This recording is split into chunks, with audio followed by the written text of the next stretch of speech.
ပြီ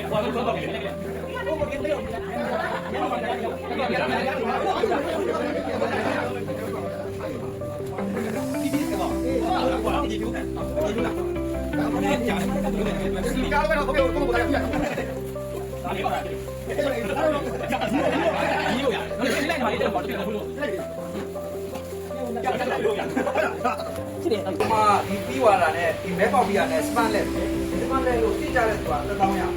အဲ့တော့ဒီလိုစီလိုက်မှာသိကြ2000ရပြည့်လည်းကြတယ်ပါပါသိကြရင်တော့သိကြရင်3000 3000ပြင်နေကြတာတော့ကြတယ်တော့1000ပြင်နေတော့ကြတယ်ငါတို့ပဲနေအောင်နိုင်လို့မယ်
Yum.